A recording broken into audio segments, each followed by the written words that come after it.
All right, looks like we've got quite a few people in, and I'm gonna go ahead and keep admitting them in. So it's Okay. just slowly getting people in. Sure. So anybody who's waiting, we're just admitting everybody from the lobby.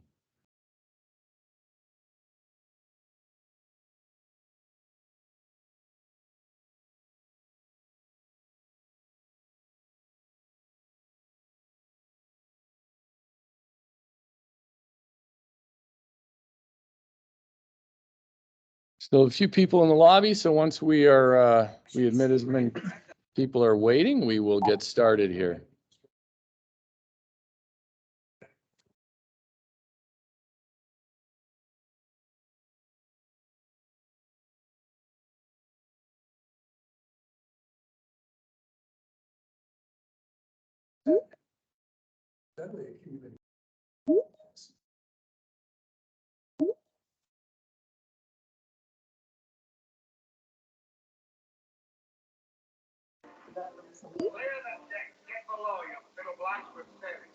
I will say if you're not on mute and you're in a crowded but loud spot, please go on mute. Thank you.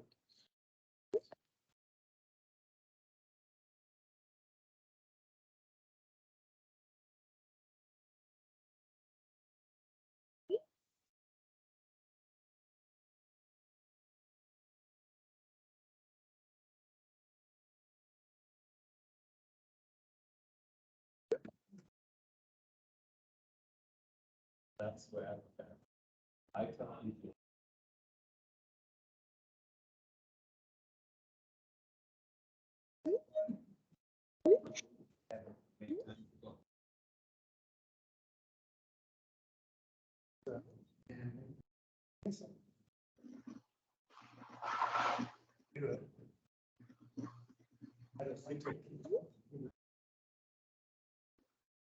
That's basically my philosophy with the. But I don't think there's.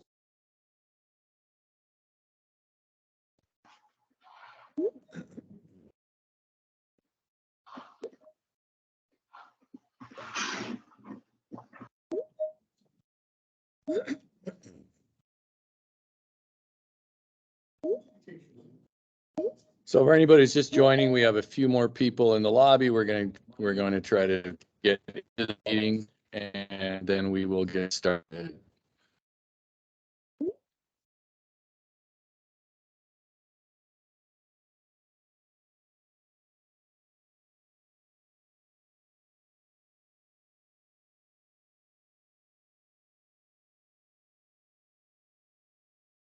Yeah.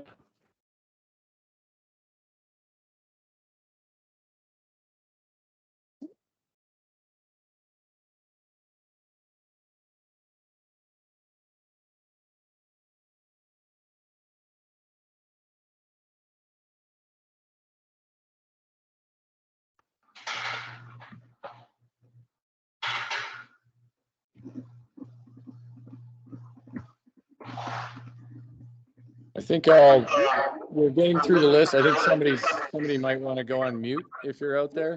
Sounds like maybe doing some dishes. But we're going to get started at 35. And we think by then we'll have just about everybody in the meeting, and we'll keep admitting people throughout.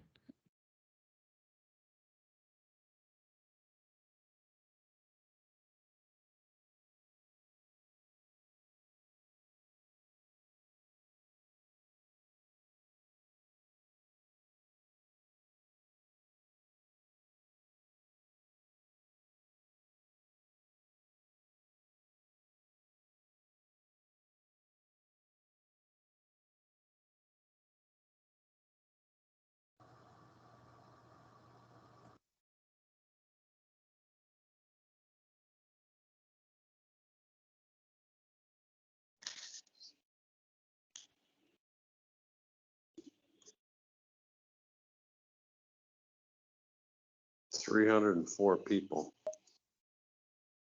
307. Trying to figure out who that is. It said 307.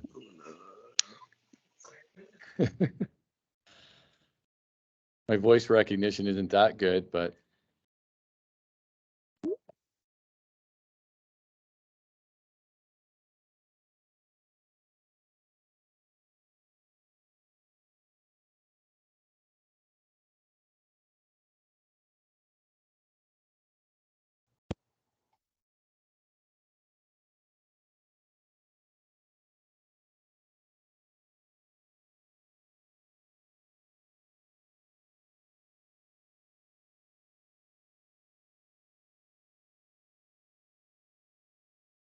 All right, we're at 35 just past the half hour here. So our team's moderator will continue to admit people, but I think we should get started. So I'm going to guess that everybody knows backstory behind this town hall. I just want to introduce myself, Dean Gemmell. I'm the interim CEO of USA Curling. And I will say that these have been challenging times in our community. And I hope that this session can be an opportunity to listen and work together and start to move the organization forward. I'm going to start by throwing it over to our new chair of the board, Brett Jackson, who I believe is on and can unmute and maybe put himself on camera. But Brett, I'm going to throw it over to you. Yeah, thanks, Dean. I'm not yet capable of going on camera, but I'll just get started, and I don't want to waste anybody's time. So I'm Brett Jackson, Sure. new chair of US Curling. And good evening from Detroit, where we just had dinner with our honored guests from Scotland with the Women's Scots Tour. It was a fun day. And they, reminded me that, when you have curlers and you meet curlers and then you meet them again, you would have had a friend for life. And I think that's the spirit by which myself and the board, really approach. Oh, wait, it's back. Let's see. Oh, I'm back. I'm back. Dean, we can hear you. So I wanted to speak with you this evening to share a little bit about myself and where I think the organization's going. Many of you have known my involvement in curling, but during the day, I run a membership-based nonprofit association. I just celebrated my 15-year anniversary there by being closely connected and accountable to the membership that I serve. Our members of my company are company executives and union leaders, people who have very different perspectives and backgrounds on many issues. They do not agree. But the strength of our organization, the organization I run, originates from their ability to set aside their differences and work together for a common purpose. USA Curling members not only share a common purpose, but we share a community. We share lives, we share passions, we share challenges as we sit around the table after a spirited game. Many times we just have fun, and that's what creates the community. Now, it'd be easy for me to come in and say, hey, I'm new. I wasn't here for any of the things that happened. And I wasn't, but I could ignore the past and just try to convince you to look into the future with me. But I'm not going to do that. As chair, I have to own the past of this organization, and I have to take accountability for it. We, USA Curling, let you down, and we will show you that we'll do better. Curlers are inclusive by nature. We jump at a chance to share our sport with strangers. Hundreds of us volunteer every year to teach learner curls and hold open houses. And anytime a curler visits another club, they're welcomed in with open arms, as we did today in Detroit with the Scottish tourists. The national organization has to reflect the spirit within the membership across the country. Dean and I are going to lead, but we can't change the organization by ourselves. We need help. We need your help. And it starts with having an active and engaged board and the committees that are part of USA Curling. As you guys know, as you've seen in the recent releases, we've had changes in the board membership recently. But you're not really, I don't think, as concerned about who's in or who's out. What you really want to know is there a change in how the board feels about its mission, and how does it conduct itself? I didn't have to come in and try to convince anyone on the board that the organization needed a new direction. We, the board members, wrote and signed the statement that was sent out a week ago because individually, we believe in that statement. And collectively, we've decided that listening and communicating is the path to reconciliation and rebirth.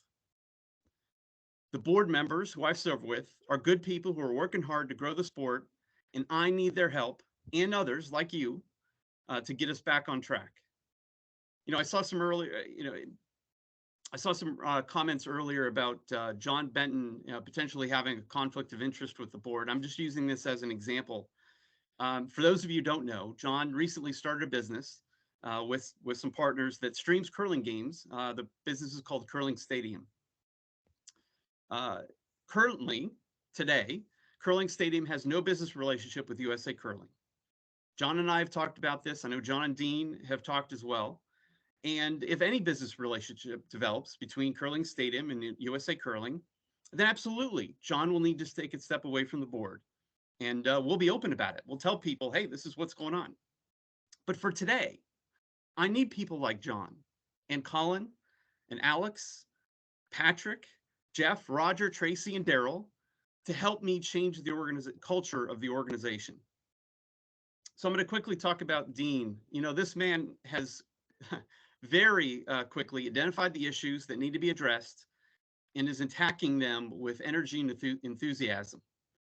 He's exhibited the professionalism and dedication that we deserve at USA Curling from our CEO. The board and I have committed to giving him and the staff the support that they need to be successful. Our goal is to empower Dean to feel comfortable and confident in that role so he can lead this organization through this transitory period.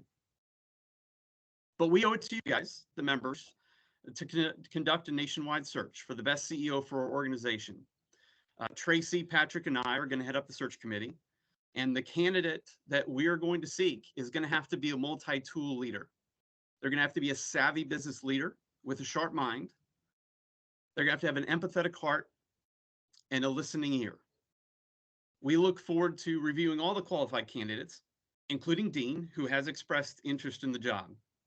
But tonight is not about me talking at you. It's about listening and trying to have a dialogue. But I want to make a plea.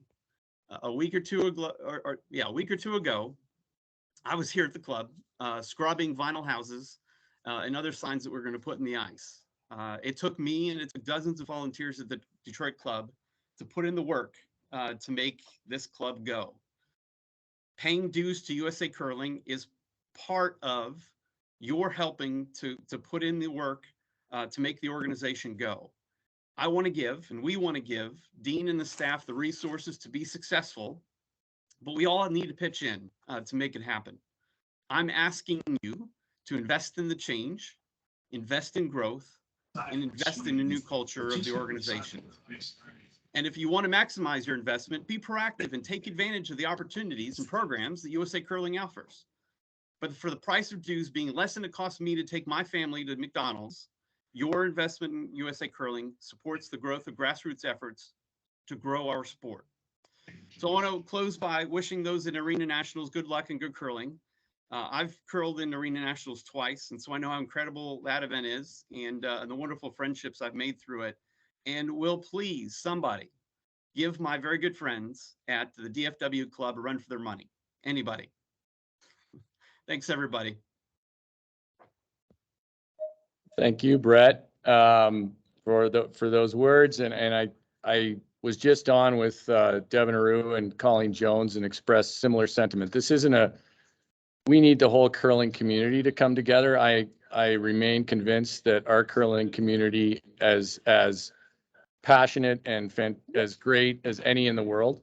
And I think if anything in these recent weeks and months, we see just how much people care about the sport in this country. And I want to tap into that in this role. I think it will take all of us to find new solutions. In the short term, I have reached out to various people from the DEI committee. We're meeting tomorrow. I'll be meeting with Bob Hogan and Kristen Conrad from the GNCC tomorrow. So I am open to ideas and listening and want to talk to people about a way forward, not about what's happened, although we have to factor that in. We can't just move away from that. But I'm trying to look forward here and find a path that works for everybody. I've had a lot of nice texts and phone calls from people either offering it's interesting, some congratulate, and some say, well, maybe I should console you for taking this job. And what I say to all of them is how often do you have a chance to be part of an effort to change for the better with other people something that you love. So I'm not here suddenly running a corporate law firm after a crisis. I'm here with the sport I love, and I want to work with all of you to make it as good as I know it can be. So yeah, I'm here in Eveleth at the Arena Nationals. I'll be at every national championship I can get to, along with many other club events around the country. I was in the Twin Cities today at our offices, and I will say this, despite all that's happened, I believe our organization is structured in a way that's much better than it was in the past. And I know that the people we have in place are good and are working hard on behalf of curlers. Now, we're going to have to listen and learn and carry on, and we're going to have to provide real services that demonstrate real value to people. And that's the intent here. I understand that every day we're going to have to try to earn your membership support.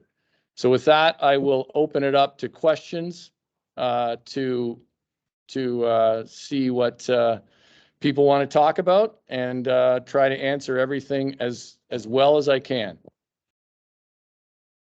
I'm going to try to scroll back in the chat to see first questions. And our moderator will let me know if someone's hand is up, I believe, but I can go through the chat is probably the best way. I apologize. Yes, chat questions came in first, and then we got 2 hands in line. I think probably more hands will raise up here soon, but chat seems to be the first questions. All right, so I'll start with chat. And some of these things, I want to try to stick to the issues at hand. I'd love to teach NBC not to put commercials in the middle of an N2. That's not exactly right now my priority, but yeah, I'd love to see that as well. I'm a curler. Somebody asked what needs to happen to get the GNCC back into the organization.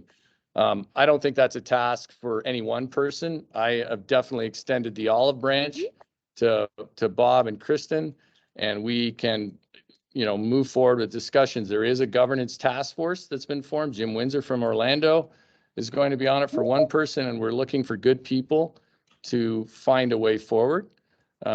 So in terms of like what needs to happen, I can't tell you right now. I certainly spoke pretty candidly about the GNCC decision. I think the board, was in a difficult position and made a vote that reflected the current bylaws. But at the end of the day, we are going to have to come together in some way. Somebody asked, can you articulate the principles and standards of behavior that the organization will set for future leadership?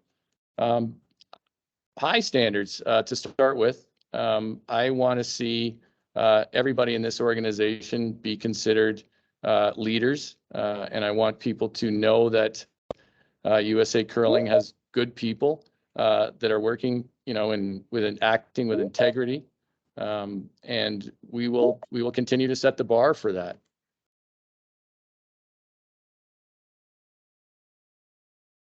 Somebody asked how you become more inclusive when it comes to hiring staff. It's an excellent point. On the curling side, we have a, when it comes to curling staff, we probably have a more limited pool of talent to choose from. But just because of who's played this game in the past, I am a big fan of bringing more people into the game. I've been active in that in the past. I will continue to be active in that. And I will hire with an eye towards having a staff that reflects the communities we serve, the communities our clubs are in, and the country itself. And we want those kind of people on our staff. I will say that in the very short term, there's probably not hiring needs or desire to hire, just because we need to be cautious on the expense side. But I will definitely be willing and want to hire people that will reflect our entire curling community. Somebody says a community elected to kick out 25% of its population. How can one that has been disenfranchised trust, and why, or why should we? There's a couple of things with that. First, yes, the GNCC is no longer, is not a regional association. But as a staff person, I work pretty hard, and everybody on our staff has worked hard to ensure that any curler in the country has a path to membership and a path to competing in national championships. So no one's been kicked out of USA Curling. We have a disagreement, obviously. There's a division with a regional association that hopefully we can work through going forward. But there is we haven't kicked 25% of the curlers out of USA Curling. So I'll dispute that. There are pathways for everybody in the East to continue to participate, and we'll run at-large playdowns for U18, mixed fours, and club nationals in the geographic area that is the GNCC.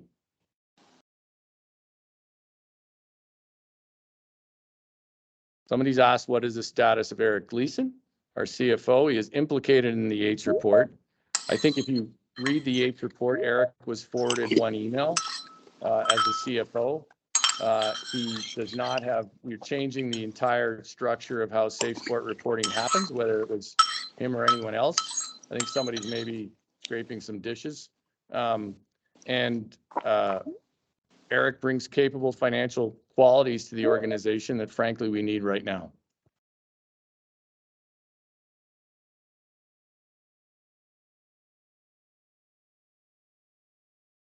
Hey, Dean, I just put a All right, I'm gonna comment in start. the chat to demarcate where Yeah. if you'd like to rotate over to hands raised, that Yeah. should be an easier method for you to I was answer just saying, let's move over to the hands, Aaron. Let's move to people and let them start asking questions. It'll be easier than me reading through the chat. Thanks.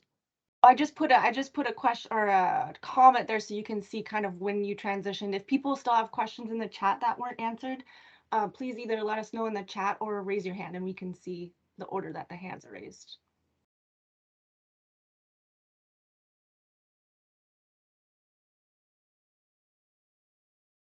So Aaron, just to be clear here, am I letting people in, raise their hand, people with the raised hands, or are you going to? Okay, so the first hand raised is Diane P. Palm. Palm? Yep. Yep. Hi, Diane.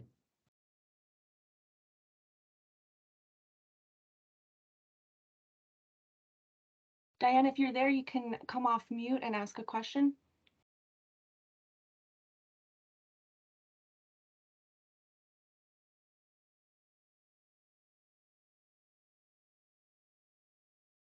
We need another first-time caller, long-time listener there, Okay, Aaron. we're gonna move on to the next hand. I'm gonna keep an eye on the chat. If she comes back, we can get back Sure. to her. Okay, next question is Chris King. Hi, Chris. Hi, folks. Hi, Dean. Great to be here tonight. My name is Chris. I'm the president of Harvard Curling and one of the student representatives on the USA Curling College Divisional Board. We've been on many an email chain. I want to go back to the comment on dues mentioned earlier. We at Harvard Curling are focused on equity, and we are trans run, queer run, and proud of our DEI initiatives. The only way we can equitably operate is a no questions asked financial aid policy, as we are made up of the most financially underserved generation in history. How are we going to reconcile paying dues to USA Curling in addition to an add-on fee for college curling without data about where it is going, in addition to potentially needing to pay dues to GNCC and other organizations just to play schools nearby us and access ice near our campuses? How can we as young people, as queer and trans people, as people running some of the most inclusive equity policies for any team in the nation, as non-Midwest curlers at GNCC and East Coast clubs feel included when all of the policy excludes us at every level?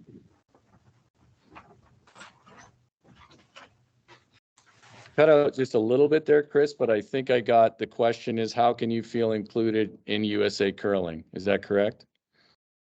As GNCC, members, as queer and trans curlers, as people for whom this policy is inaccessible at every level. Yeah, well, I think we've got work to do there. Work to convince you of the value of our organization, and we're obviously not there yet for you.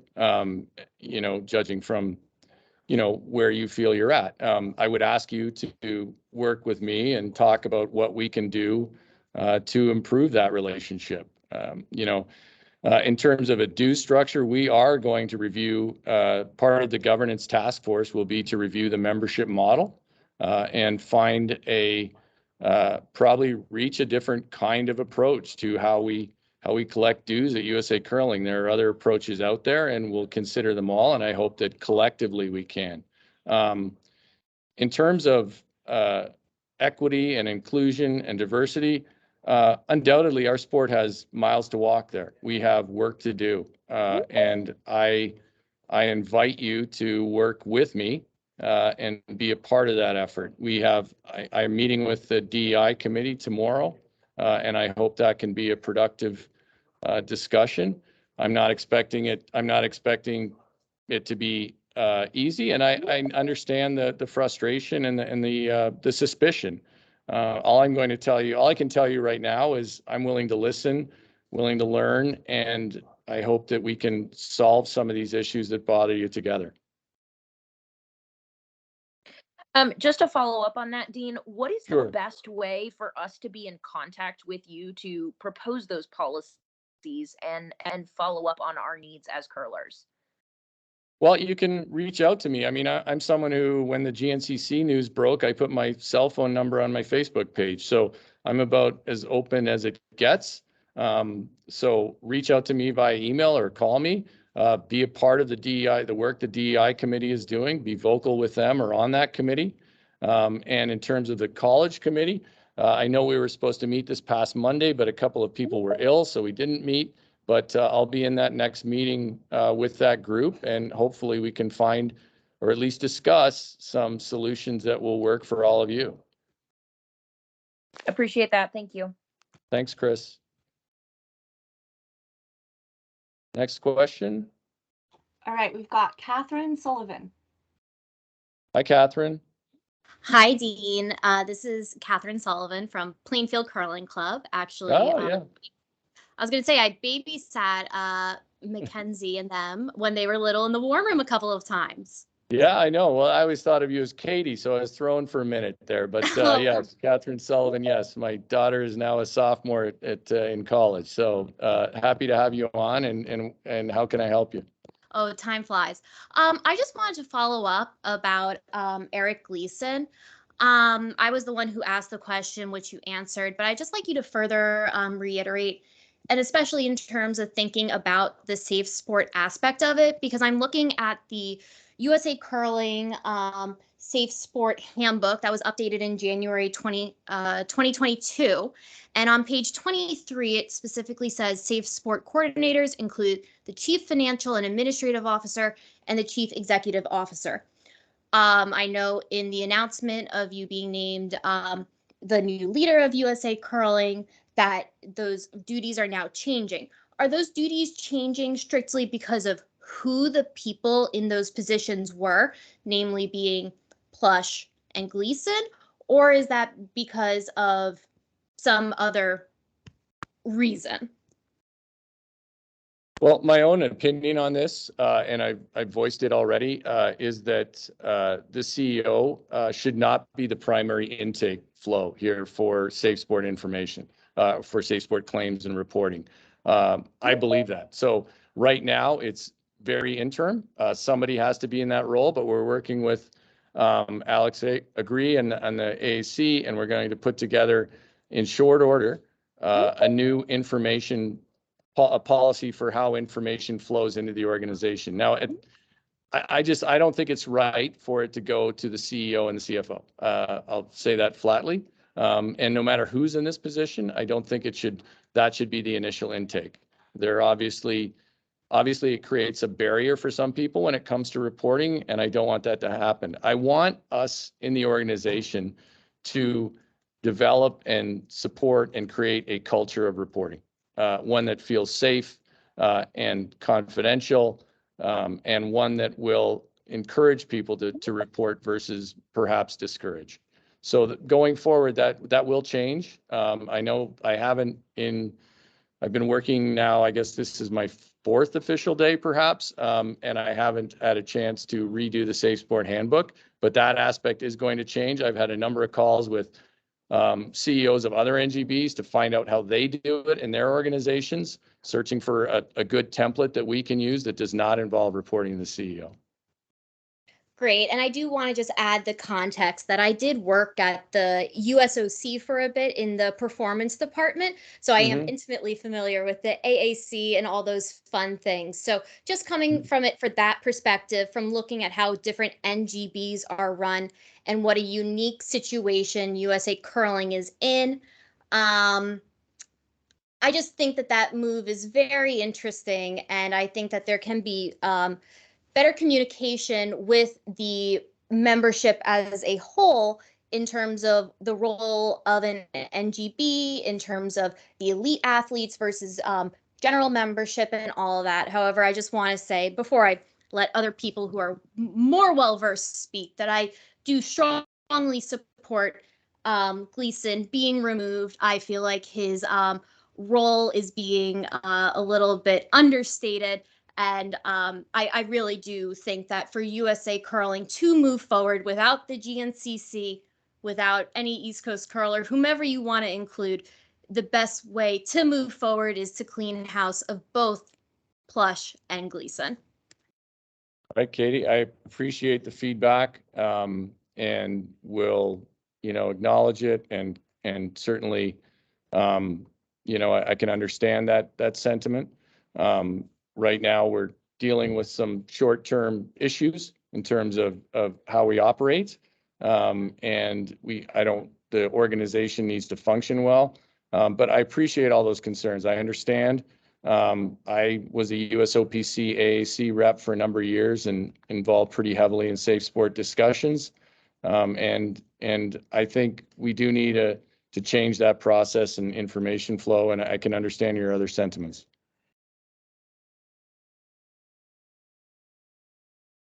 All right, next hand we have is Kim Freeman. Hi, Kim. Maybe you're muted.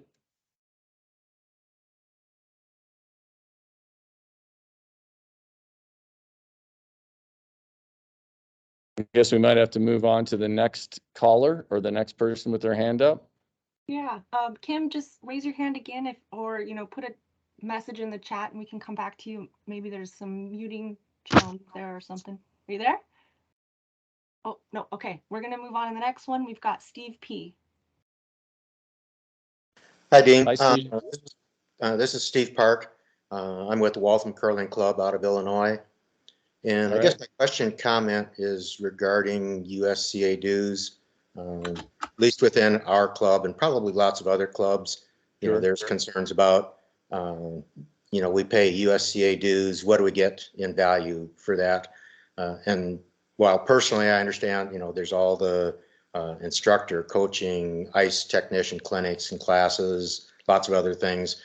I think a lot of our members and perhaps members in other clubs see a lot of our dues going to USCA and see those going to the high performance athletes, and yet wondering what we get in return.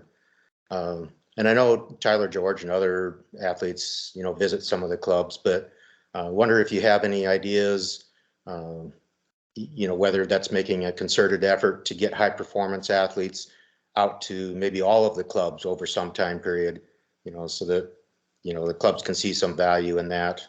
But that's my comment question, and I'll leave it at that.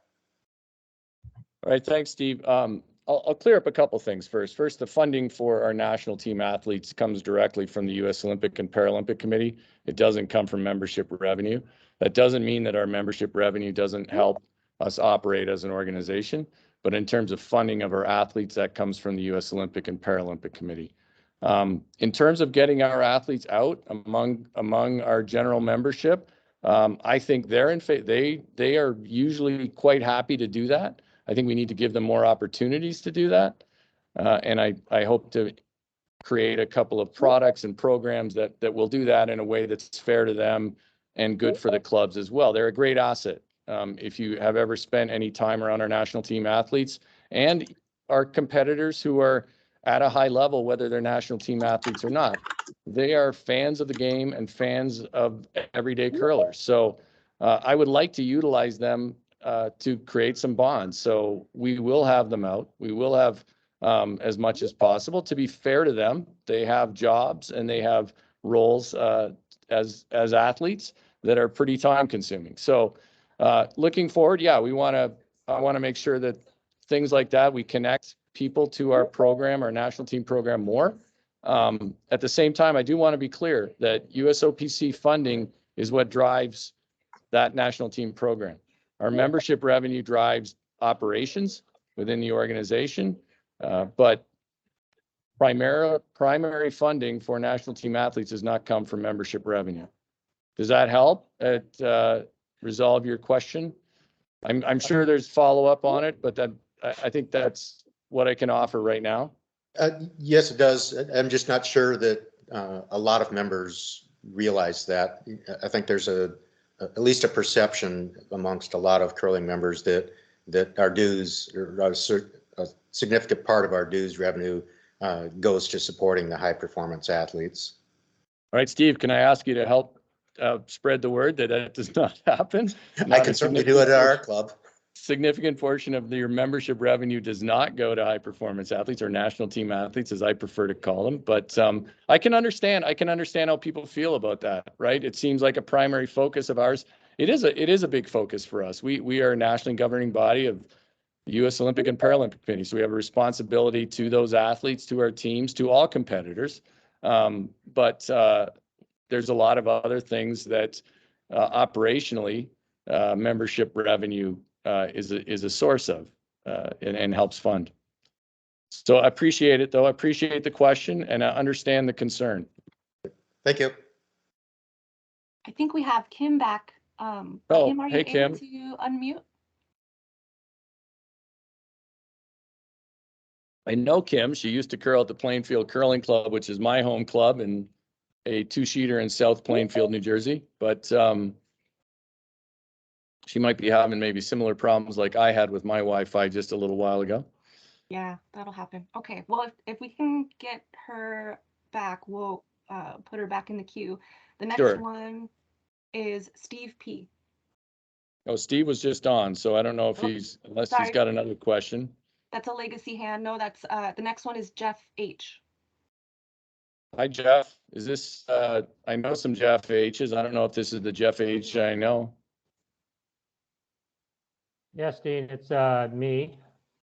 Hi, Jeff. I was wondering for the governance committee, if you're including non-board members or people that were part of the original governance committee back in whenever it was, when we went to a policy board. Yeah. Jeff, you and I were both on the board then, but keep going. Sorry. I'm going to make a stupid statement, which our group of idiots will hate me for. No stupid statements. I would like to be part of that governance committee, having past experience on the prior governance committee. I don't know what I can offer, but I hope that I can offer some semblance of importance.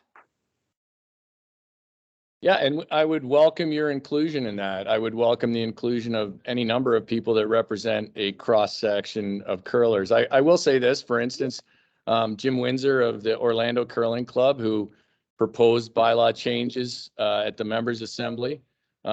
His club, the Orlando Curling Club, is electing, I believe, to not join USA Curling. That said, when I received that news, I emailed Jim and said, I hope you'll still be involved in the governance committee and the discussion. One thing I think we need to do on that governance committee is past bylaw reviews and governance reviews have focused on the apportioning of power. And I think that at this moment in time, it's about finding a different model that works for USA Curling and our regional partners. So that's where I'd like the focus to be. And I hope it can be. And I hope the group that comes together in that spirit. We obviously need change there. And I think if we can get the right group of people together, one that represents a cross section of curlers, we'll get there. I would ask, are you rewriting entire bylaws, or are you just amending certain sections?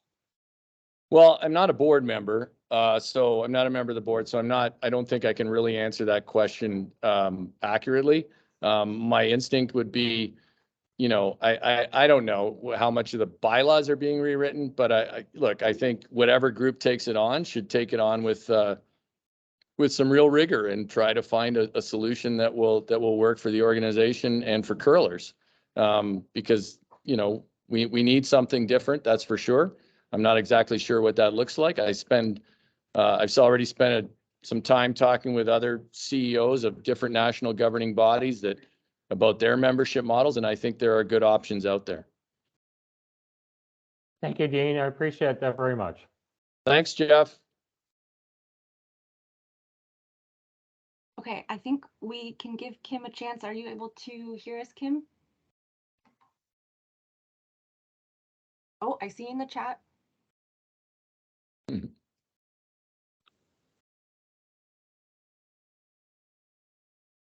Let me try this. I might. Oh. How's that? Is that working? There you go, Kim. Yay. I hear you now. Somebody, Yay. hey, somebody in the chat said that I could help out with some of the, you know, technology side of things, but I think I've already proven I'm a Luddite from well back there. No, anyway, I would just like to open-ended ask the question here, and you don't have to answer it right here, but perhaps publish something in the near future on Sure. how ways an individual like me could volunteer to help with the reconciliation. And I think, Dean, you know my background. I've been out of curling for probably a cumulative total here of almost 15 years out of it. But I've got a long club history, a long GNCC history, and a national history, and I'd like to help. So if you can think of ways and just open-ended, maybe publish something in the future on how we might be able to volunteer in that, that would be great. Well, I think what your question points out is the need for us to have a process where people can do just that. And I'll take that advice, and we will try to figure out a way. Obviously, you know, a committee of 500 people probably won't work that well, but perhaps we can have some subgroups, et cetera, and create some sort of structure and process in these next couple of weeks, probably, to get people involved. I want to engage people. I know the board wants to engage people. We want to hear different voices. As I said earlier, this is not a solution for one person. It's collectively coming together. Okay. Well, I'd love to volunteer for that however I can. So. All right. Thank you, Kim. Thanks. Yep. Thanks, Kim.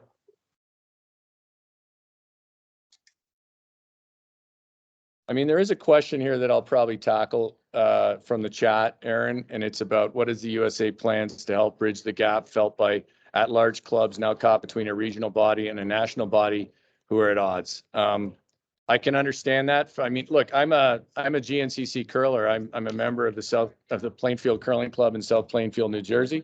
I've been a GNCC member since 2006. I will be a GNCC member again this year. What I tell clubs with this current position, with this current exact as we speak situation, is I encourage all clubs to join both organizations. I think the GNCC provides real value, and I think we do as well. Certainly a national organization serves one role and a regional association another, but I hope to keep you from feeling like you're caught in the middle. There are really only 3 regionally based play downs that we need to manage.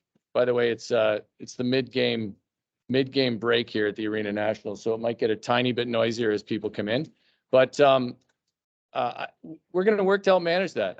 That could be part of my conversation tomorrow with Bob and Kristen. I want to have I extended the olive branch to them, and I said, let's come together and talk, and we'll see where that goes. And I hope it's productive for both of us, or all of us, all 3 of us, and all the curlers we represent.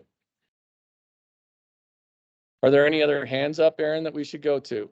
Yes, we've got quite a few hands. Next one up is Bobby Todd. Hi, Bobby. So I have 2 questions. One, Sure. you mentioned meeting with the DEI committee tomorrow and hoping to learn. And obviously, I know that you are a part of the DEI committee and Icebreakers. So I'm just curious what it is that you're hoping to learn in the meeting tomorrow. And also, number two, I would like you to expand, if you can, on some of the programs that you mentioned you're planning to implement. Programs outside of DEI or within DEI? Any Okay, plans? sure. Yeah. Well, the first question, look, I'm always open to learning, right? I was telling something the other day, early in my work career, somebody told me, gave me some good advice, and they said, whenever you go into a debate about any issue, remember that there's a chance you're wrong. So a good chance. So I go into every conversation like that. I think tomorrow with the DEI committee, I need to be brought up to speed a little bit just on exactly where people's sentiments are. I think I understand that, but I want to hear it from the committee, and I want to talk to all of you about things you want to see different. And I don't think we're going to have all the answers tomorrow, but I don't think we'll find the answers if we don't talk to each other. So I, for one, I know there was discussion about whether the DEI committee was a legitimate committee, which to me was wrong, frankly. I think it's a part of our organization. And, I want to meet with you and be a part of it. I want to be a part of the positive change you're working towards.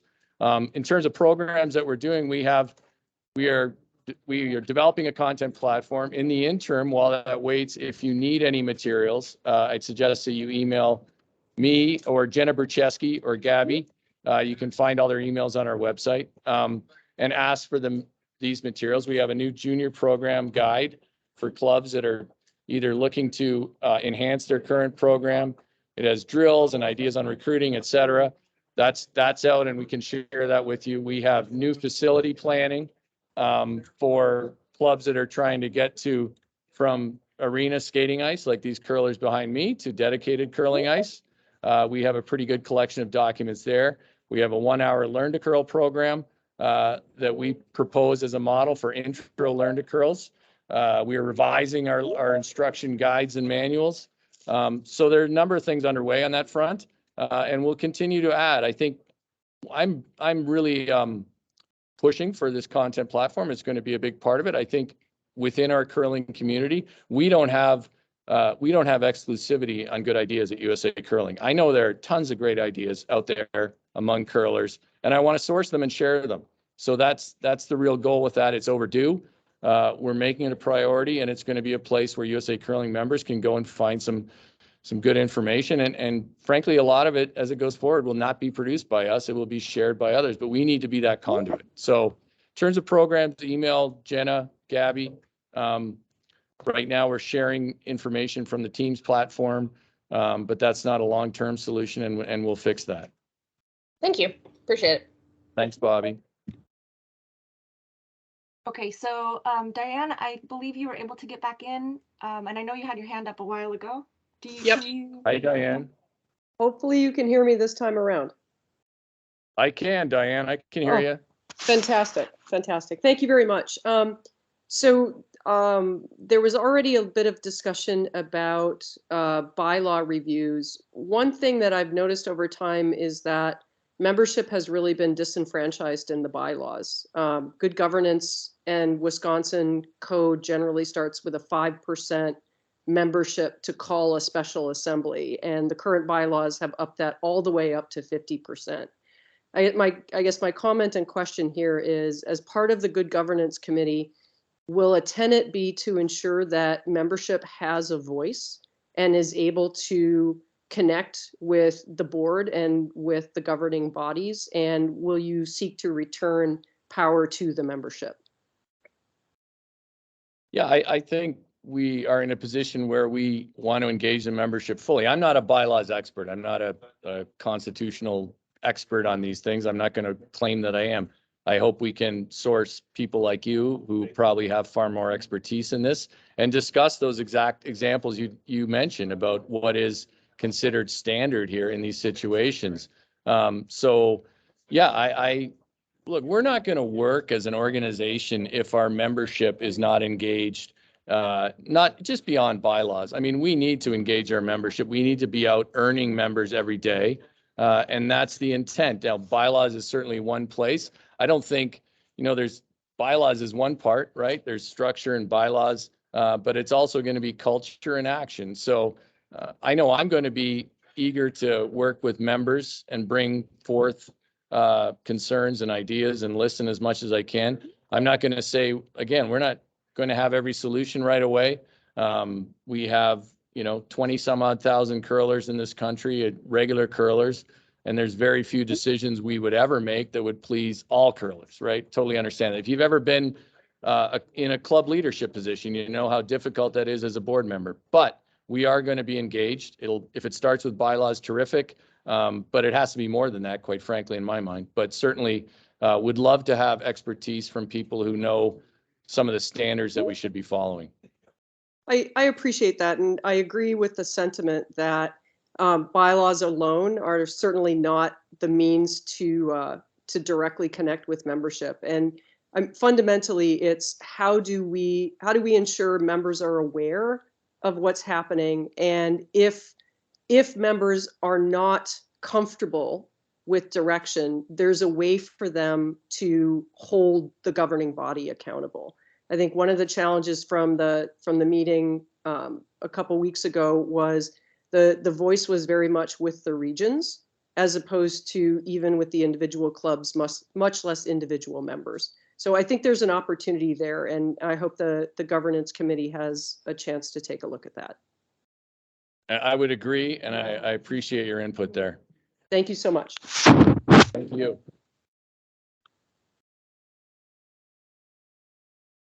I think do we have the next one hands we've got up? We got McKellen. Go ahead, Aaron. McKellen, Guy. Oh, hey, from Seattle. How are you doing? Good to talk to you. Say just really more comment than a question, but my main question is that, I mean, I'm more interested in looking forward than looking back.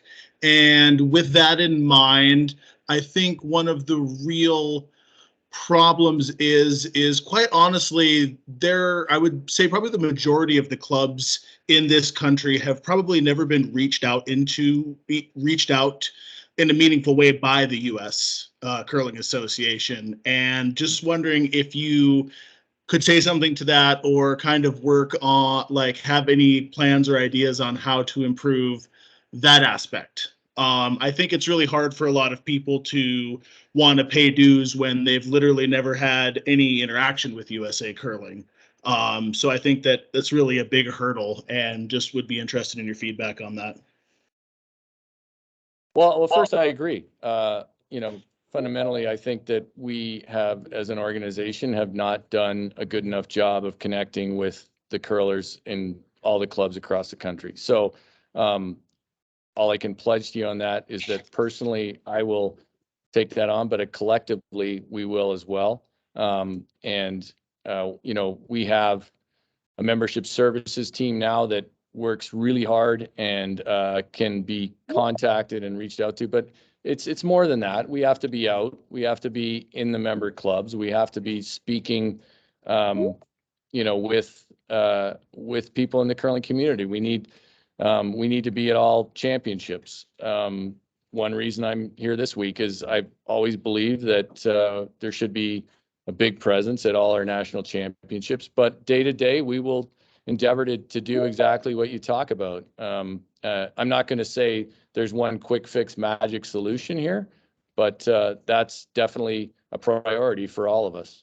Right. Well, and I guess I mean, it's a huge, there's no simple solution to it, but like, even just, I've talked to various people on the board of directors and at USA Curling about, like, hey, do you guys have a grant writer on staff? Like, and if you don't, like, why not? That seems like really low hanging fruit. And, the response is, well, that's a good idea. And then nothing ever happens.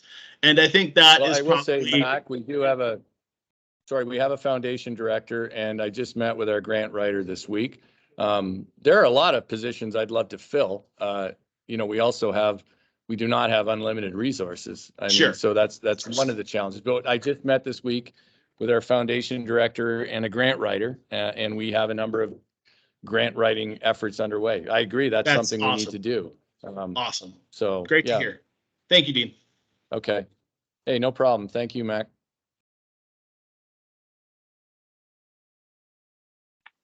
Hey, Dean, can you hear me? I can. Yeah, just to let you know, I'm home now, and if you need help answering a question, happy to jump in. All right. Thank you, Brett. Appreciate it. Perfect. Okay, I think I have some legacy hands, just hands that were left up. So I'm gonna jump down to Ryan Olson. Let me know in the chat if you've been skipped. But I think the first three there we go. We got it. Okay, Ryan Olson, you're up. Hi, just congratulations and good luck, Dean, about what's going on. Thank you, Ryan. Yeah, good to hear from you. Nice to talk to you. Last time maybe a less dramatic situation, but good to talk to you. Indeed. I wanted to kind of discuss about the relationship with USA Curling and regional associations. I think you kind of touched upon it throughout this meeting tonight. But one thing that kind of stuck with me was that USA Curling was doing the reach in terms of like what benefits are available. You know, they mentioned about how USA Curling with the grassroots, they have a little chart, but it didn't mention the regional associations, and I thought that was oversight and kind of maybe a blind spot that USA Curling had. You know, in terms of working more collaboratively with regional associations.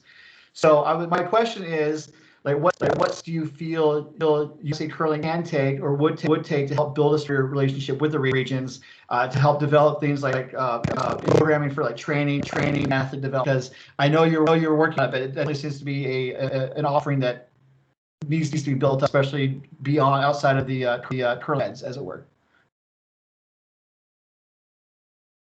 Hey Dean, I just muted you. I thought maybe that might help. Sorry, you're muted right now. You can unmute yourself. There was a little bit of audio. Hey Ryan, there. Dean, were you able to hear the question? I kind of was, Ryan, but I'm going to reframe. I thought it was, I'll be honest, I thought it was about arena clubs, and it may have been about, it also felt like regional associations, but it was a little choppy, and I'd love it if you could reframe it for me. Okay. Hey Ryan, it might help if you turn your video off, because the lag was the real problem, I think. Perfect. Okay. I have a really good connection. The question was more just with working with regional associations, because I feel that kind of a blind spot in terms of like USA Curling governance. I mean, yes, regional associations are part of the structure. When it comes time to developing, programming, I actually see a lot of outreach to the regional associations to help build stuff up. So my question was, what could USA Curling do to build stronger relationships with regional associations with goals in mind for better training, better programming, athlete development? Well, obviously, to disseminate the information and training that we have, we need to work better with regional associations. So we need to work with those groups. If I think about the ladder of how these things work, regional associations are critical to us to reach, to get our programs out there to reach curlers. So I guess the short answer would be, we probably need to do a better job of that, and we will try to do that. I don't know if there's a specific plan other than to say, yeah, when we have programs, we need to be working with regional associations on those. Certainly things like some of our championships and stuff fall, that don't have regional playdowns, we need to take on ourselves. But I want to work with the regions. I think all of us at USA Curling want to work with regions. We are not in the business of pushing regions away. Sure. Yeah. So that was a great question, Ryan. And I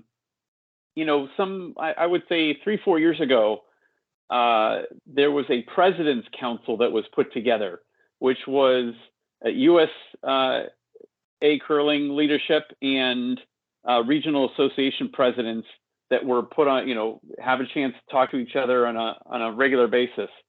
Where I think we can improve that, because too often people are busy on the night of the call, or whenever the call was scheduled, that I think we should expand it beyond just the presidents of associations but maybe look at having like the executive committee of each association, because like, listen, if three presidents don't attend, then the whole region misses the communication that happened during those calls. So I think by expanding the number of people who participate, I think that's a good way that we can ensure that more clubs in a region have an idea of what's going on. And there's kind of a couple different people within a region that can, make sure the message gets back, and the region can then obviously have the voice in that meeting to take things to the national. Yeah, I think that's a great thought there, Brett, about how it all works, and expanding that council would make sense.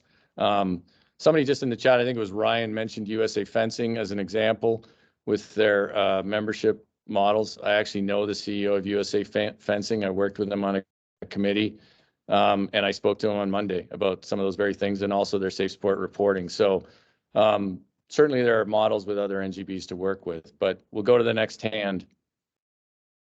Ryan, by the way, Ryan, I know your audio is a little choppy, but I don't want to cut you off either, in case there was something else you wanted to add there. No, I really appreciate your. All right, thanks, Ryan. All right, next person in line is John M. John Hey, Dean. Yep. There we go. Yeah. Hi, John. Awesome. Hey, Dean. Thanks for taking this call tonight. I really appreciate you jumping and talking with all the members. Switching gears from all things we talked about and switching over to sponsors. As a recent transplant from USA Bobsled and Skeleton, where needless to say, it's an organization that consistently struggles with sponsorship due to a lack of reach, due to lack of normal members, kind of like we were able to have in curling here. Have you had conversations with existing sponsors, given all the issues we've had regarding the NWSL involvement, as well as losing 25% of our membership in terms of their reach there? Any conversations with current sponsors, and then are there any conversation on bringing in additional sponsors to really help drive that source of revenue, as well as potential additional membership benefits? Thanks, John. And I think you touch on a couple good things there.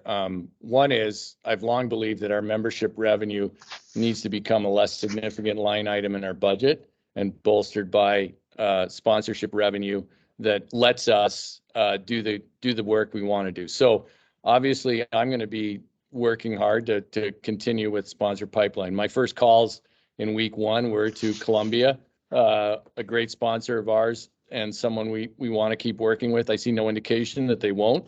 Toyota is a sponsor we have through the U.S. Olympic and Paralympic Committee, and I'm working with the USOPC people to make sure we are well connected on that one as well. So yeah, issue one, make sure those sponsorships are in firm ground, and make sure that people understand, despite what's happened organizationally, we have a great community, we have a great sport, and we want them to be a part of it. But 100% agree on continuing to be aggressive on the sponsor revenue side. I think if we can get to a place where we have more consistent sponsor revenue, that's only going to help us, of course. It's not easy work. I will say it's not easy work. And I'm happy that, for instance, that Columbia has come on board in the last couple of years, because they're terrific, and we'll look forward to adding more. All right, perfect. Thank you, Dean. Appreciate the answer. Thanks, John. All right, next person is Mitch.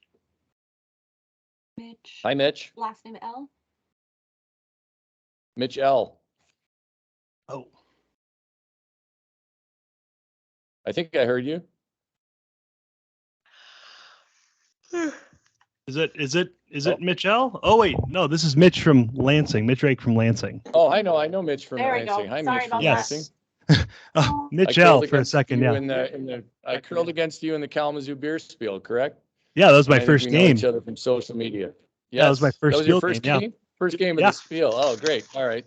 So first ever spiel game. Yeah. And I remember I enjoyed sitting around and sharing a couple beverages with you. Yeah, man, that was a great time.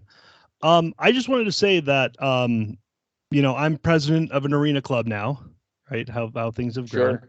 And I really feel like arena clubs have the biggest growth potential in curling. And I know that, a focus on getting arena clubs from, you know, arena to dedicated is a very noble thing to focus on. But I think that there are so many challenges that are very unique to arena clubs that, you know, curlers anywhere else couldn't internalize that well. I think one example, I guess, my main contact at our arena left for another job. Now I have to build a completely new relationship with the rink. Right. So Right. I feel like having USA Curling having my back there would be great. Just, you know, various resources for arena clubs just for day-to-day challenges instead of just the big one, right? You know, if we can get them from small to big, I think that can really help. Well, I appreciate that thought, Mitch, and I think it's a good one. You know, a lot of our focus is often on trying to help curlers who play on skating ice and arena settings get to the kind of ice they want to play on regularly. But you're right. We in the short term, we need to help those arena clubs make the most of their facilities. So I think that's a good point. Maybe one I haven't thought of as much as I should have in the past. And I appreciate it. We are trying to do things like we have instructional clinics. The instructional clinics we do are reduced for arena clubs because I know they have ice time challenges, et cetera. But yeah, on the day-to-day side, I'm happy to. I know you. I would love to talk to you a little bit more about some of those day-to-day challenges.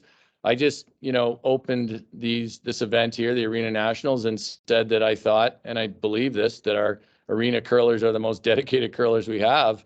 And I've lifted rocks. I'm not a member of an arena club, but I've helped and lifted rocks out of a chest freezer and made circles with Sharpies and everything else. And as passionate and as much as I love curling, which is a lot, I'm not sure I do it all the time. So I definitely appreciate all that you do. And I'd love to connect with you after this, Mitch, and talk about some of the things you're referencing, because yeah, it can be easy to forget that you have to deal with things like new managers, et cetera. So let's do that, and let's see what we can put together to help you make the most of your current situation.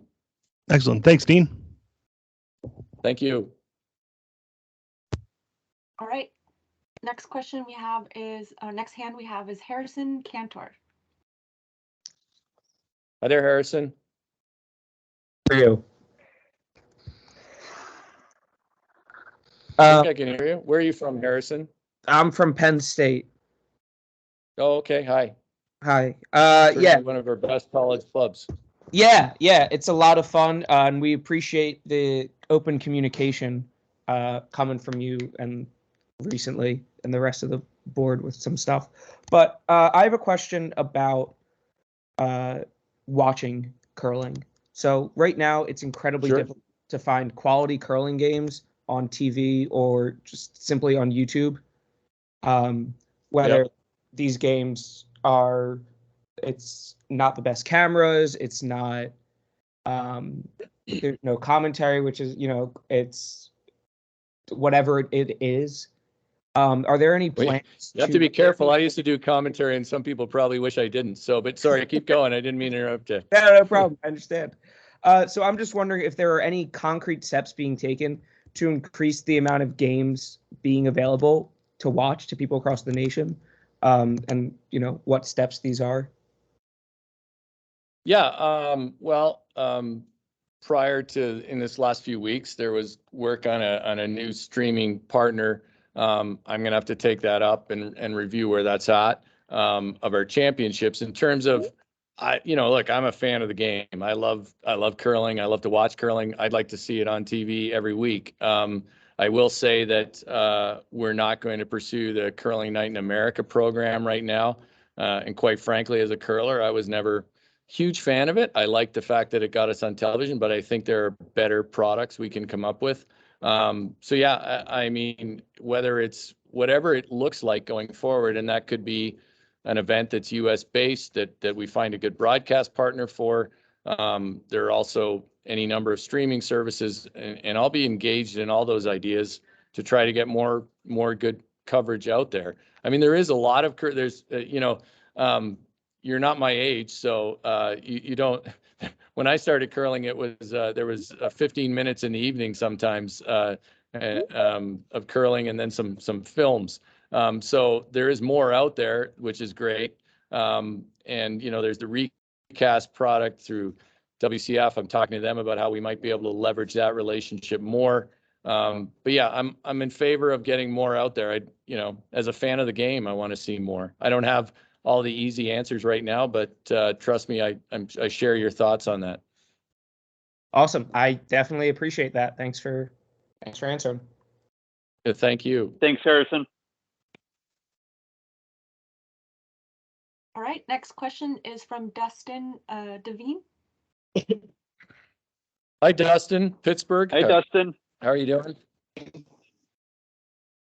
Oh. Hi, Brett.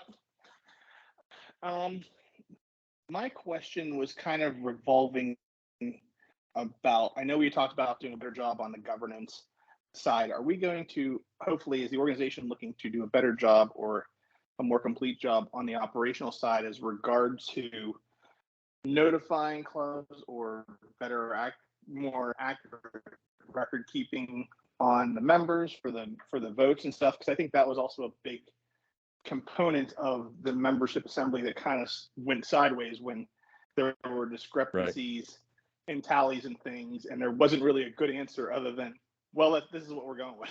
And so I was hoping, if the organization now, in looking at this and getting more involved with the regions, with the clubs, had plans to revamp that or maybe do a more accurate roster keeping in cooperation with the short regions answer, or something. I mean, the short answer there, Dustin, is I throw that into the group of, there's nothing we can't do better at USA Curling, right? And obviously there's room for improvement there. It's probably substantial. We are making much better use of the Sport 80 My USA Curling platform. And I think that going forward, we can resolve some of these issues. But yeah, that's the day-to-day nuts and bolts part of the business that we need to tackle and make sure that things are as accurate as possible, and that we are communicating with clubs and regions about some of the requirements. So agree with you. Do I have immediately figured out how to fix all that on day 4? Not really, but it's definitely something we need to improve. Not on day 4, Dean. Come on. You should be making mountains and oceans and stuff by now.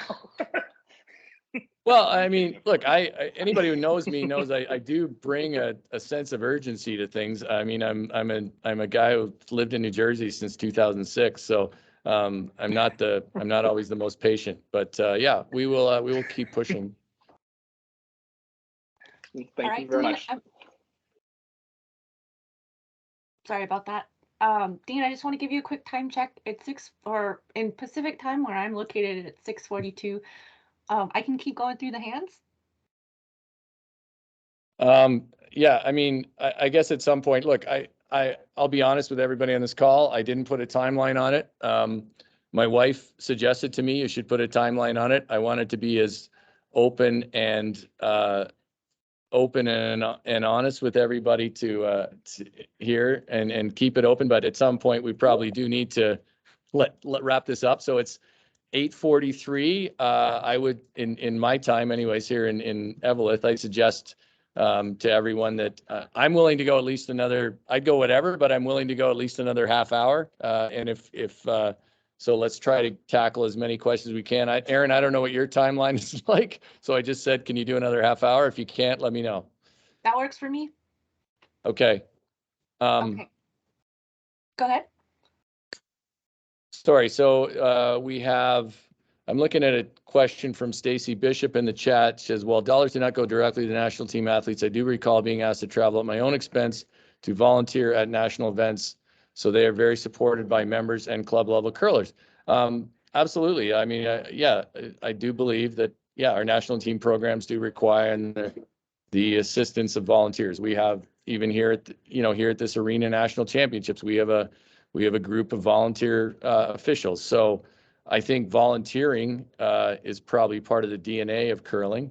I also believe that we need to professionalize as many tasks as we can afford to. But yeah, I think I don't think any of our national team athletes have ever thought they're not supported by club curlers in some way. And they appreciate it. They appreciate the support they get on social media. They appreciate volunteers at events. And as someone who curled at a high level, I always appreciated those people as well. So I think, you know, I think I'm the last one. I'm never going to bash our athletes because I think they're terrific people and they're doing they do a lot of good work and they're invested in the game. You only have to look. The vice chair of this organization is on Team Schuster, and that's how willing he is to engage in our sport. So I would just suggest that they're good people and they're working hard to help promote the game. And when they succeed as well, it's usually good for clubs. So. You know, a gold medal in 2018 helped. I think we have a group of top curlers right now that are doing good things. So I'm going to continue to support them. All right, I've got another hand here. This is Curl Vegas, Brad Whitlock. Hi, Brad. How are you doing? Hi, Dean. Thanks for stepping up. I've got two things. No problem. Happy to do it. Sure. So first, I need to go back to, I think, something that Dustin was alluding to back at the members assembly. It had to do with the number of votes that each club had, or in many cases they didn't have because they hadn't paid their dues on time. I'm just hoping that, you know, in a couple of months, this whole billing cycle is going to come up again. That needs to get corrected, obviously. I know in our case, I've got the emails in front of me. We got our invoice on February 8th and we paid it on February 8th. And yet we had no votes at the member assembly. So I'm hoping that some attention. Well, clearly that's wrong, right? Yeah. And attention will be paid to that. Yeah. Second, I was just going to suggest. I apologize. No, sorry. I just say apologize on behalf of the organization. So. Appreciate that. And Brad, I'm with Dean. I apologize as well. It's totally wrong. Thank you for everybody, not just for us. Second thing was I was going to suggest that in your attempt to connect back to the clubs and reaching out, that maybe something simple could be started from you or whoever's appropriate, and just survey the club presidents, ask them, you know, the top 3 things they need from USA Curling at this point. Because I know I've got a list that's a lot longer than 3, but I think that would start to give you some feedback and it would start to connect you back up to us. Yeah, and I appreciate that, Brad, and you're obviously, I know you a little bit and you're the kind of person I'd like that feedback from. In fact, I would ask you right now what your top 3 things are and we can start the discussion here. But yeah, I think that would be a great thing to send out to club presidents. But what would your top 3 things be actually? You know, I've got a couple of basic things, and one of them is about 4 years ago, we had a brochure that we gave out at Learn to Curls. And when we needed to get more, a couple of years ago, we were told, the logo is changing. We can't give you the old brochures. And then no brochure ever came. And we asked for it and asked for it. And I understand things are done electronically these days. That's all fine, but there's no new brochure electronically either. So what our Learn to Curlers get is a brochure that we've had to develop. And it talks a little about USA Curling, but it talks mostly about Curl Vegas. And it really should have what that 2018 brochure had, talking about, you know, USA Curling, the Schuster team. There was a guide to curling that was put out that's now old. So that would be one of my top priorities. I would also suggest that dumping curling news maybe wasn't the greatest idea, and we should look at. And I know it's a money thing. I understand that, but that was a great communication vehicle to the clubs and to the individual curlers, and it just went away without anybody knowing. The only reason I knew was because I wasn't asked for my column anymore. Well, yeah, there's that too. Well, that was a problem, Brad. Nobody wanted your column anymore. No, I'm kidding. But well, it went electronic. Yeah, I get it. Yeah. But it went electronic, and I think that was a big mistake. because a lot of us don't even see Okay. electronic. It goes in the mailbox, goes in spam. We don't know it came out. Yeah. So that would just be another idea that I would like Okay. to see us have. So I got two good ones there, Brad. And I will say to everybody that we have done. I don't disagree with you on these things. There is a cost factor involved, of course, but you know, there's a physical connection there that's worth revisiting. I do hope that people have seen in recent months our monthly newsletters that have been more informative than perhaps in the past. But I understand there's, you know, I think it points out an issue here, Brad, that we have to communicate with curlers on as many platforms as we can while being fiscally responsible. But not everybody, as you point out, takes in information the same way. So, you know, at certain clubs, they may not care too much about a brochure, but obviously yours you do. And so let's talk about that. And I love the idea of surveying club presidents for their top 3 concerns, and that would at least help us shape our priorities and our agenda. So thank you. Thanks, Dean. All right, let me look through the list here. We have Deb next. Hi, Deb. It is under Deb Guest. Deb Guest. I know some Debs in curling, but I know one really well, but I don't know if it's her, but let's see if they can come on. Okay, they just dropped. Yeah, it looks like they left. Yeah, if they come back, Okay. we'll try to grab them. Next one up is Perfect. Chris Sherry. Hi, Chris. Hi, Dean. Chris Sherry from Granite Curling Club of Seattle. Looking forward great. Yep. to maybe seeing you at the Senior Nationals here in a couple months. My question I'll be is there. whether you think there are additional member benefits that can be offered without increasing dues, something like maybe a t-shirt on your 5th year of membership, or a discount code from Columbia, or even something like advanced software technology like Curling Canada has in the Curl.io platform. Yeah, I agree with you that we need to offer some more tangible things like that. I mean, one thing, I'll be frank, that's always bothered me is that we don't actually, when people become USA Curling members, we don't typically have a process to say, hey, welcome to USA Curling. We are going to start doing that. I just talked to Jenna Bercheski this past week about how we could do that within our Sport 80 platform, and I'd love to offer something in there as well. Some of this stuff, some of the ideas that I have may not match up on an expense side, but I agree with you that we need to do that. And I'd look forward to talking to you about your ideas, especially on the tech side. I certainly mining the tech expertise at clubs like yours and Triangle and Raleigh Durham is something we need to do. And I'd be happy to talk about that further with you. Bottom line, I don't disagree. I think there's value to what we have to do, and you know, or value to what we have to. We have to provide value and provide recognition. You know, we need to recognize people who support us. So I will say that we are putting in a way right now to, at least when someone becomes a member of USA Curling, they receive a message from us. And I plan to talk to our Columbia sponsors about some sort of discount that might be helpful. That's certainly just a small step, but we're going to explore all that we can there. Awesome, great start. Be happy to email you some more ideas offline. That would be great, Thanks, Chris. I'd appreciate that. I'm trying to include Dean's email in the chat, but I'll post it a few more times. Reach out if you need that information. The next person on the hands list. Go ahead. Sorry, yeah, and if you don't see it in the chat, it is on the USA Curling website in the staff section. All our emails are there. So sorry, who's next? All right, Caitlin Statkus is next.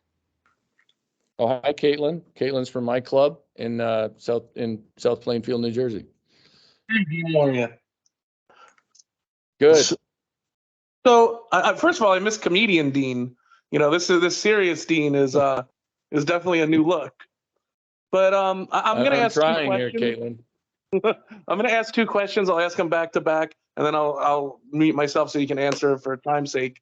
One, as a GNCC member, asking clubs to join at large, they lose any type of regional representation with USA Curling. So what would you tell those clubs that now have no regional representation? You know, how would you justify them continuing to pay dues to USA Curling beyond, you know, the benefits listed earlier, but knowing that they don't have that regional representation? And two, if USA Curling is so strapped for cash, I'm struggling to understand how alienating all of those clubs helps the financial situation of USA Curling. You know, because while certain clubs are still going to join at large, I think overall not all those clubs are going to join, so you're going to lose out on all that dues money. So what is USA Curling doing to kind of make up that difference, since this is the bed that they made? Well, first I want to just make clear that we're not strapped for cash. We're financially in a solid position, but as I've said internally, and we want to operate cautiously, knowing that you know, even I want to be cautious. We want to be cautious on what sort of membership revenue we get. So I don't think it's a cash issue, by the way. It's some people have said that I've said that in the past. It's not a cash issue. It really came down to our board has a responsibility to follow bylaws, follow procedures, and that's what they were doing. And frankly, they're good people who were in a difficult situation. That's one element of it, and I don't know how much I want to go back and revisit all of that. But in terms of, you know, as I said, I think there's value to being a member of both organizations. So really, there's 3 regionally based playdowns, so we can put those aside and say that we will run at large playdowns. But the member benefits right now that we provide will come whether you're an at-large member or a member of another regional association. So I don't know if I quite see the idea that, you know, just not that the GNCC clubs have lost everything. They don't have a board representative right now. That's true. But they do have a GNCC based curler in this spot, in me, but for what that's worth. But yeah, I think that those are fair questions, Caitlin. I you know, from where I sit, I always encourage clubs to join both.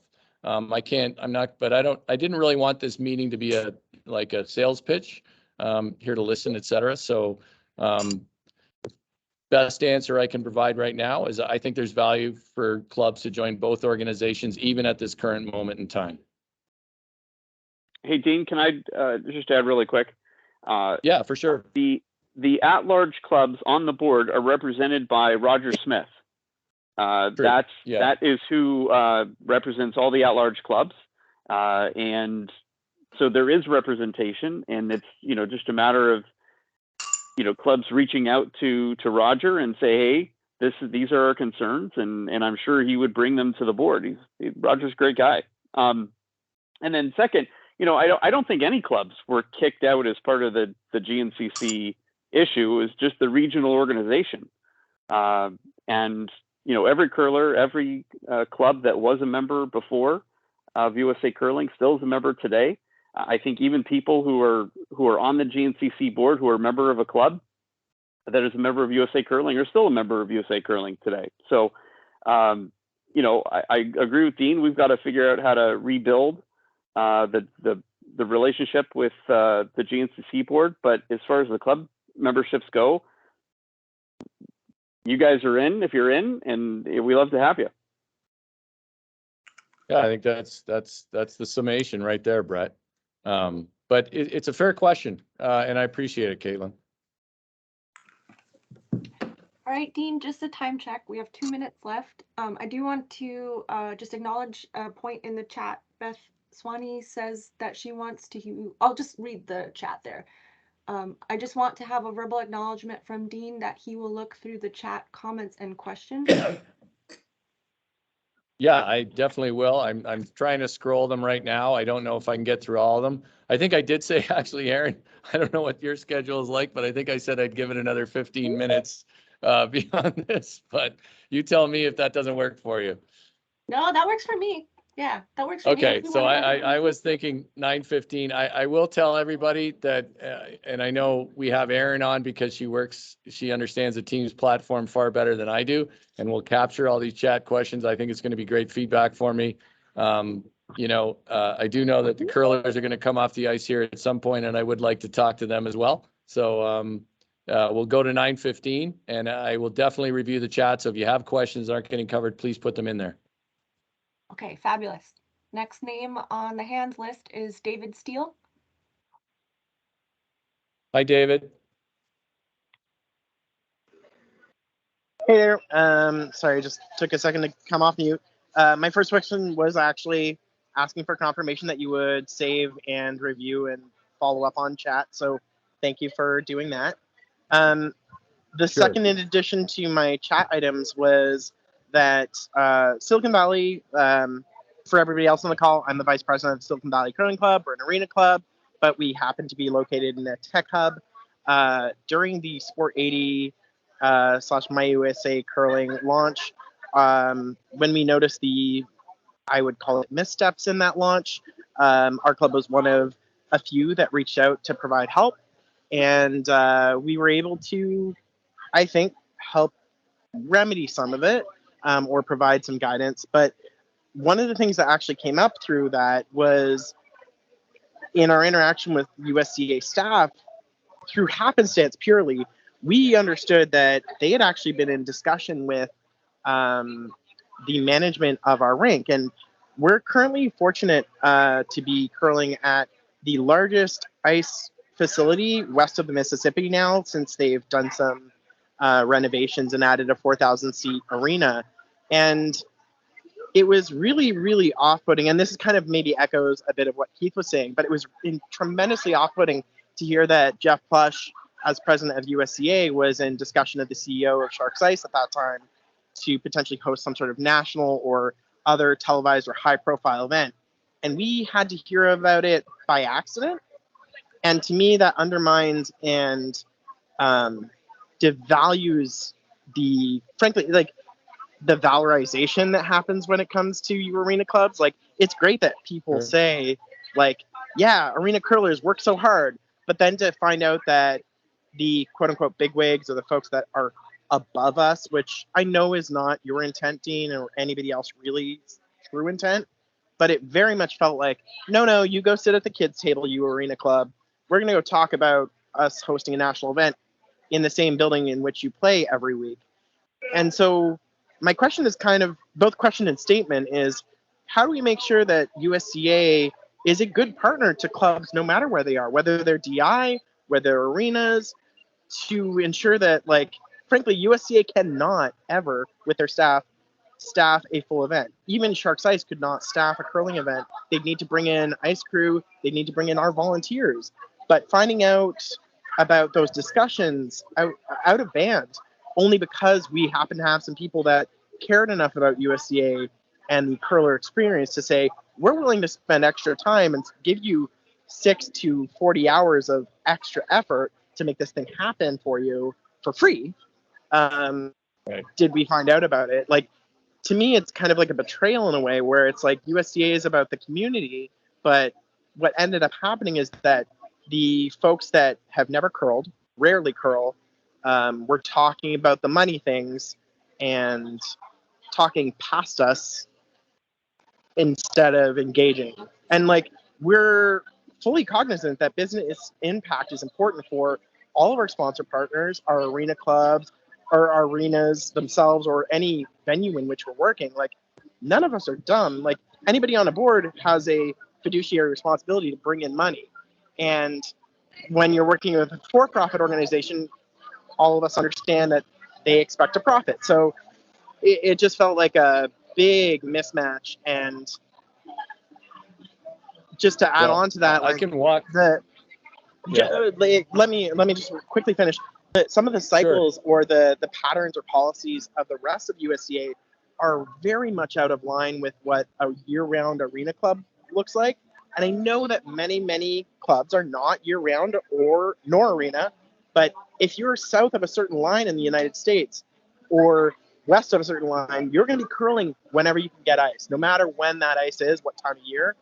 And so I think that it's incumbent on USCA to like stop for a moment and think, how can we make sure that both our winter-only clubs and our year-round clubs are well served, in addition to what I brought up earlier? Well, thanks, David. I appreciate the thoughts and the issues you've raised. Just personally, and I think this would be for the entire organization at the moment. We would want to reach out to you and frankly leverage you. So if that didn't happen, I apologize for that. But selfishly, going forward, we would want to do that because you bring up good points. It would be to our advantage to do that. So don't be careful what you ask for, I guess, is because we would love to be leaning on you and would in such a scenario going forward. And then in terms of arena clubs and your operations, that's a good point. And I'll be honest, at times when you don't curl in an arena club, you can have that blind spot. And I appreciate you voicing it. I've heard it probably more in the last year than I did ever in my lifetime as a curler. So I'm aware of that. And we will take steps to make sure that we are doing things that support your efforts. So somebody in the chat is just mentioning they'd love to help restart the Arena Advisory Committee.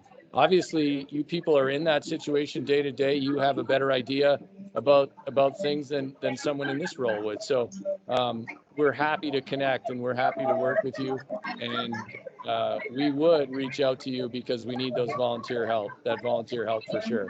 Yeah, so, and Ethan, you mentioned on the tech side, we would love to leverage your tech experience. I wasn't part of the initial Sport 80 launch. And actually, I'm not sure if anyone on our current staff was, but surely I know there's tech people around the country in curling who could be a great value to us.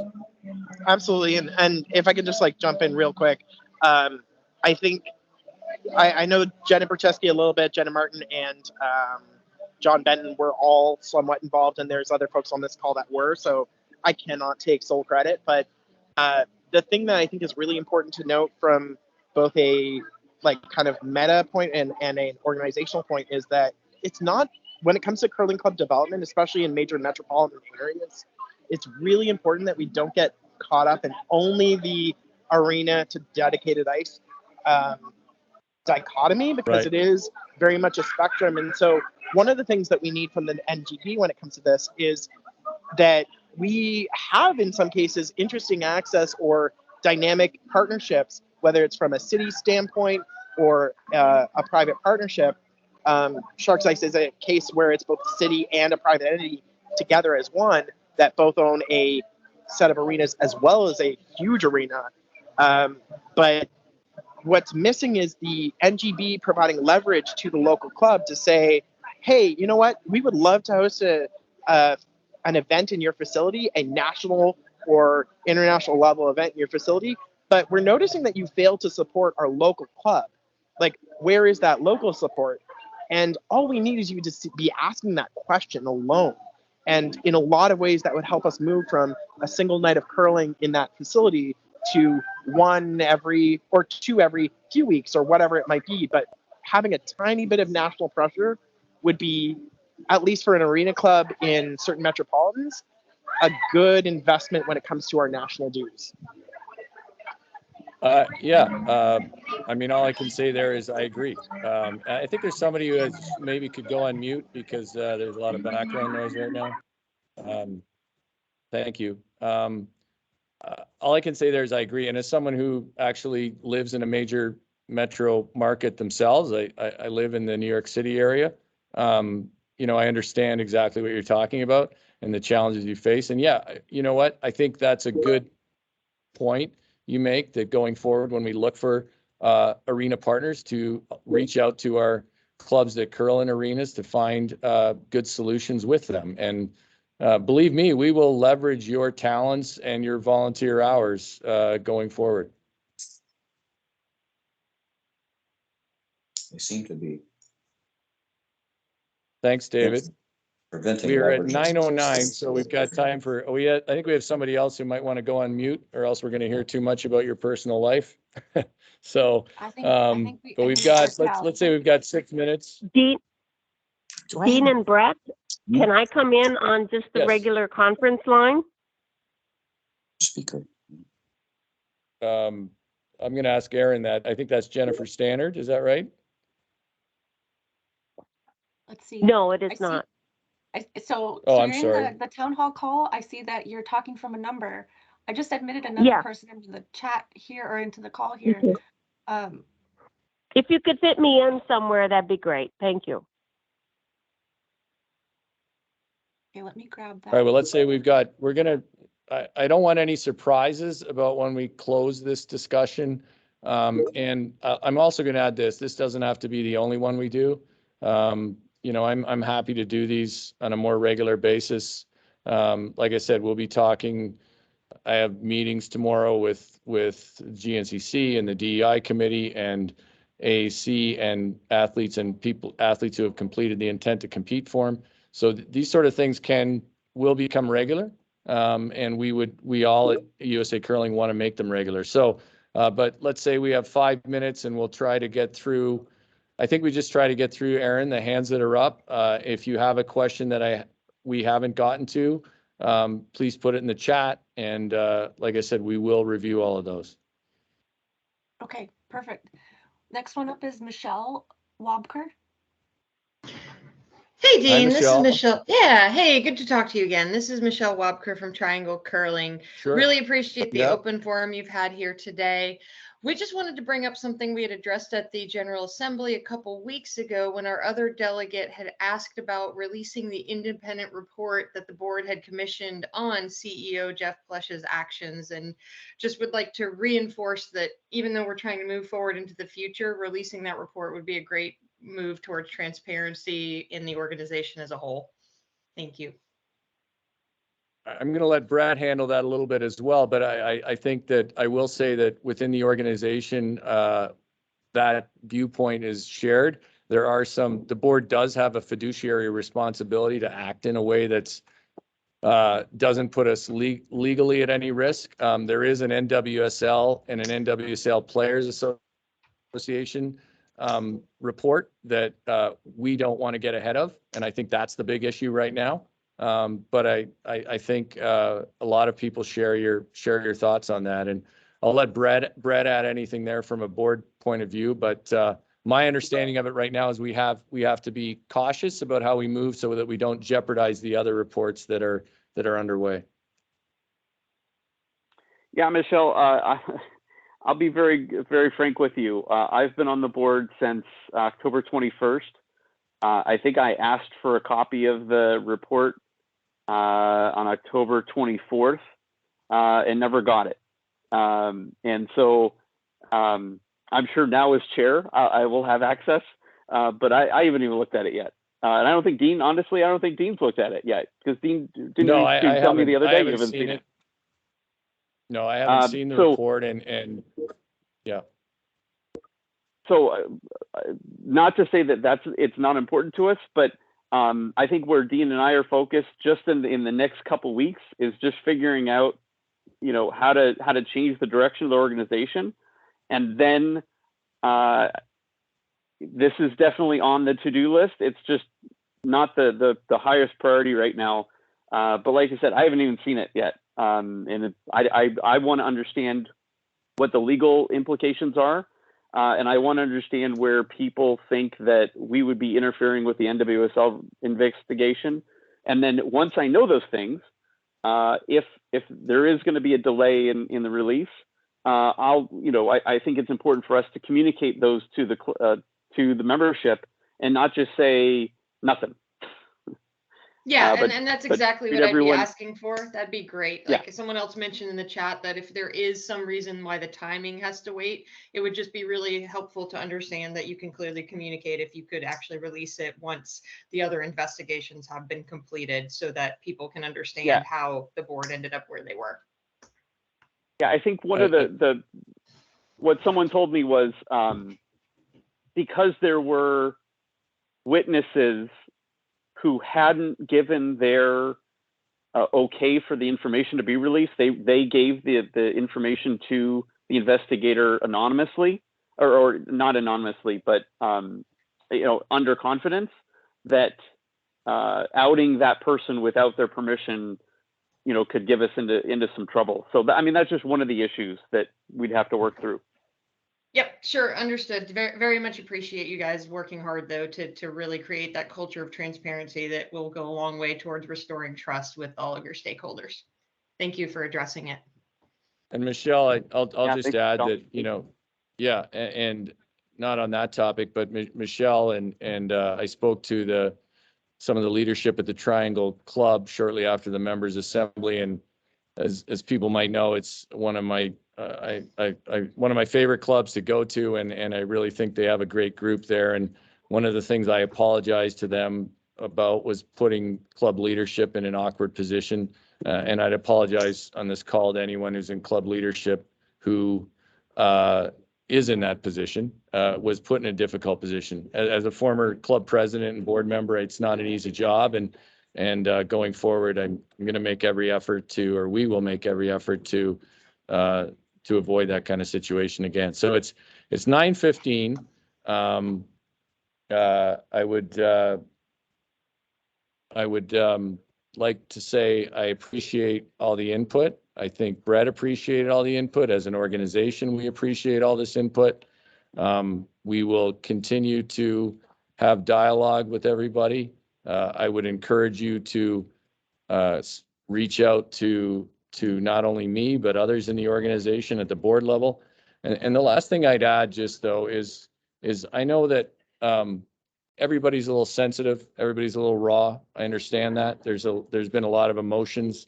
It hasn't been an easy time.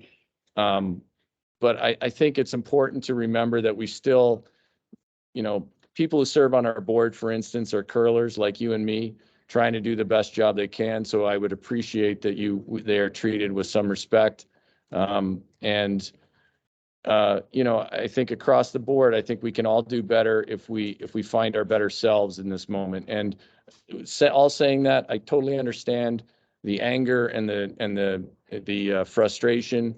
I mentioned that to these arena championships. Understood, but I will do my best, and the organization will do its best to move forward, not by just ignoring what's happened, but at least trying to move forward and build bridges and be positive. So thanks very much to everybody. I think we'll wrap it up there. Like I said, we'll probably do more of these. Well, not probably, we will do more of these.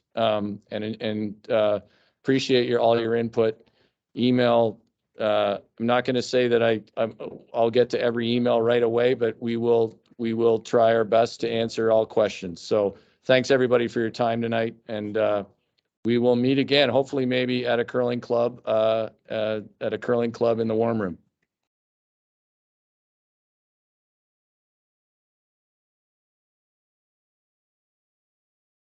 Okay, perfect. From my side, I will go ahead and stop the recording and close out the meeting. Thank you, Aaron. Thank you for your help. If anybody missed that in chat real quick too, I will say that Aaron Huffman, who ran this for us, and it was a huge help, is our vice chair's wife, Colin Huffman, who's a member of Team Schuster. She did this as a volunteer, and we are extremely grateful for it because it ran much better than if you had not been here, Aaron. So thank you.